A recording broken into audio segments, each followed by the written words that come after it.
Assalamualaikum warahmatullahi wabarakatuh. Anak-anak sekalian, berjumpa kembali dengan Bapak dalam pelajaran PPKN.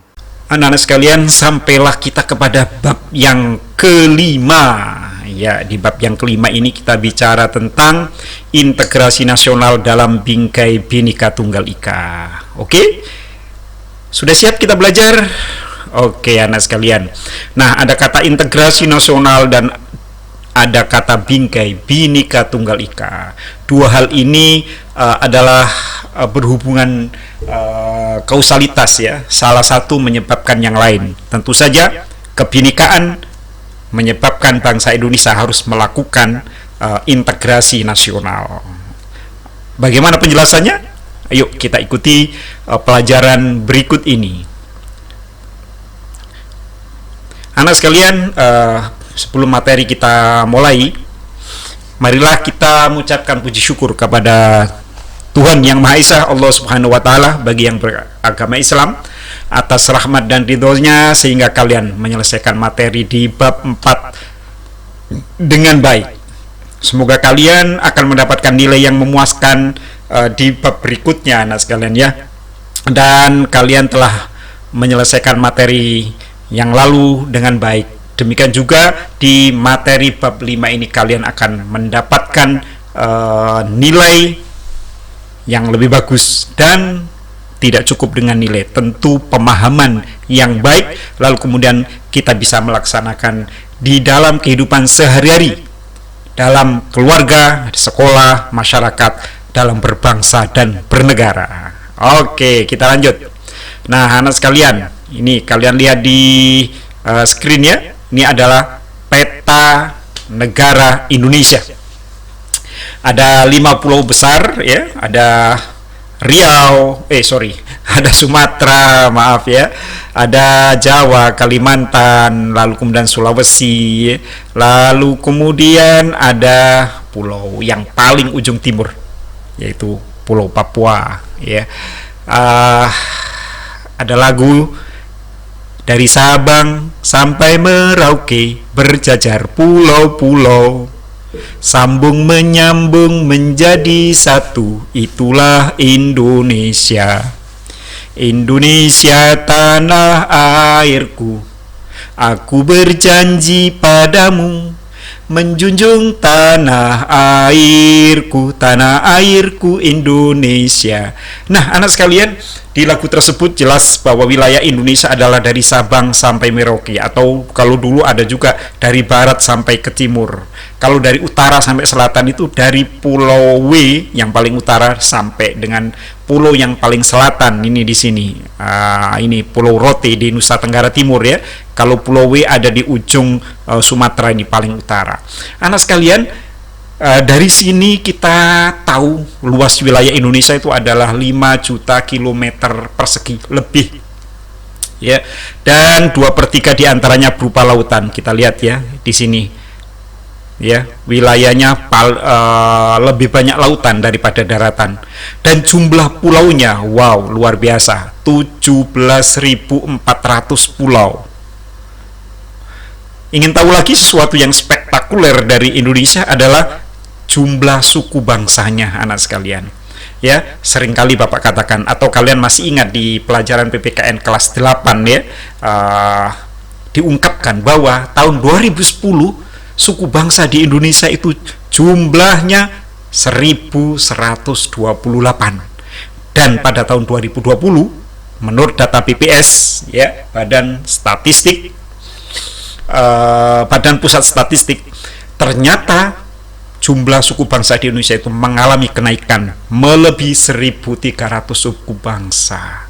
Tentu ini sangat berpengaruh. Kalau sudah suku bangsanya bertambah, maka akan bertambah lagi bahasanya, budayanya, adat istiadatnya, lalu kemudian seperti kehidupan sehari-harinya itu istilahnya ada Oke, next. Nah, anak sekalian, ini menyebabkan banyaknya perbedaan-perbedaan di Indonesia. Ya, dari perbedaan pulau menjadi perbedaan suku bangsa, lalu kemudian menyebabkan perbedaan budaya, perbedaan adat istiadat, ada lagi juga perbedaan mata pencaharian, perbedaan karakter, ya, dan lain sebagainya. Nah, apa yang terjadi anak sekalian dengan perbedaan-perbedaan tersebut? Yuk kita lanjut dulu.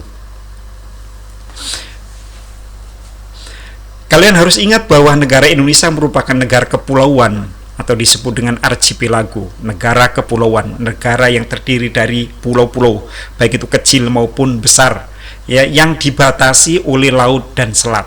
Ya, sebenarnya ada di wawasan Nusantara, nah sekalian, kata-kata dibatasi itu kurang tepat, ya. Harusnya katanya dihubungkan. Jadi pulau-pulau itu dihubungkan oleh laut dan selat. Kalau dibatasi itu berarti antar pulau itu terputus. Tetapi laut, ya, di dalam wawasan Nusantara nanti di bab berikutnya, laut itu sebagai penghubung, bukan pembatas, ya.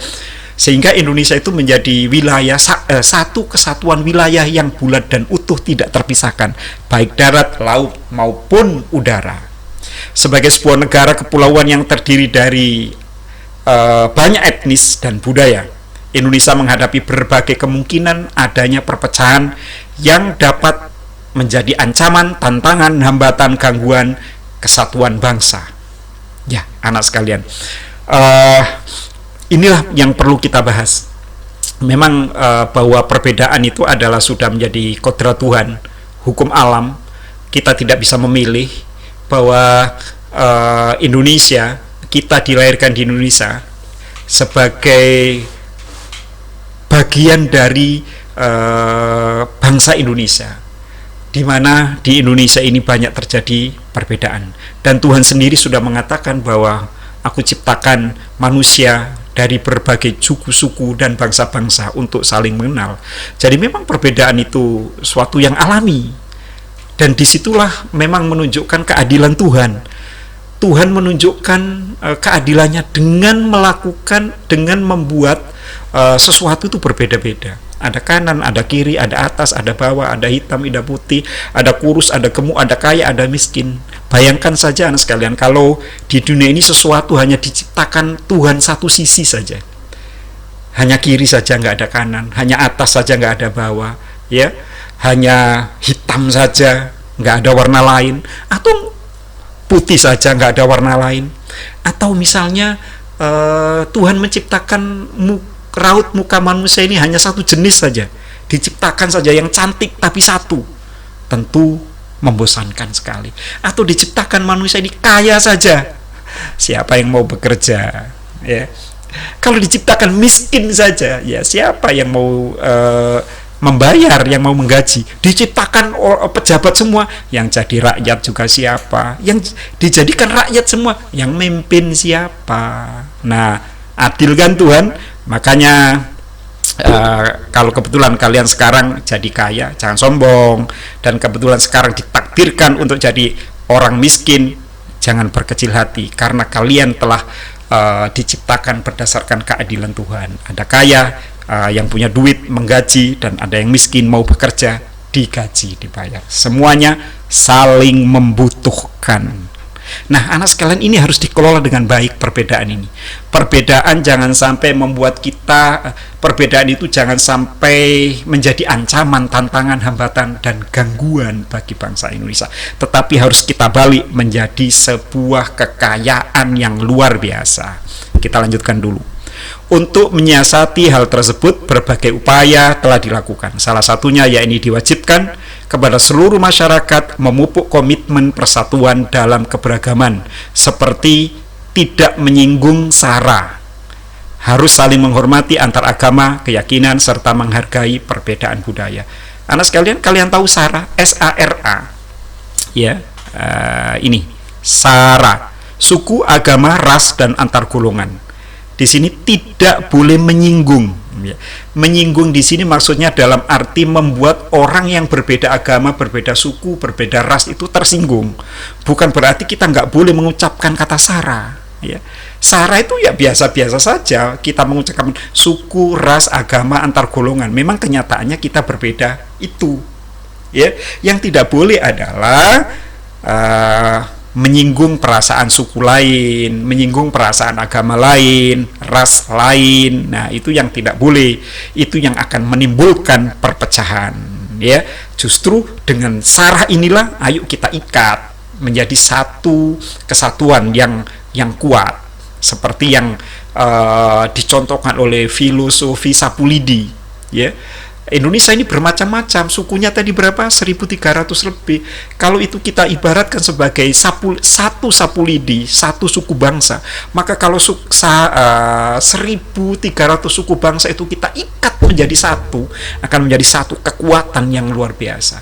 Kekayaan alam Indonesia ini yang begitu banyak ragamnya, kalau kita satukan tentu menjadi kekayaan yang luar biasa. Wah, kan begitu.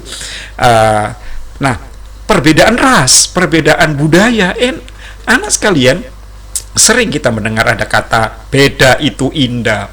Betul sekali, tidak salah itu. Tadi seperti Bapak jelaskan, kalau semua manusia ini sama mukanya, parasnya, ya, warna kulitnya sama, tentu sangat membosankan. Ya, melihat ke sana orang yang sama, melihat ke sana kemari orang yang sama juga. Nah, disinilah letak keadilan, ya. Yang perlu kita lakukan adalah saling menghormati antar agama dan keyakinan, menghargai perbedaan yang lainnya. Oke? Kita lanjutkan. Oleh karena itu, anak sekalian, dalam bab ini kita bahas bagaimana pentingnya peran kalian sebagai generasi muda dalam upaya menjaga integrasi bangsa dalam konteks Bhinneka Tunggal Ika. Apa itu integrasi? Ya, nanti akan kita bahas. Dengan demikian akan muncul karakter bangsa yang tercermin lewat generasi muda yang mampu menghargai perbedaan suku, agama, ras, dan antar golongan, serta sikap toleransi dalam bingkai Bhinneka Tunggal Ika. Oke, tahu toleransi kan? Ya, hormat, menghormati, dan bekerja sama.